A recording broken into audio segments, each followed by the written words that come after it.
Hi అండి, మంచి వీడియోతో వచ్చాను.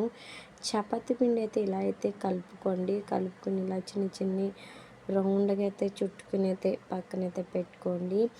ఇలా కొంచెము చపాతీ పిండి అయితే వేసుకుని ఇలా రౌండ్గా ఉంటేనే అటుపక్క ఇటుపక్క నుంచి చేస్తూ ఇలా అయితే మీరు చపాతీ కర్రీతో అయితే వేయండి.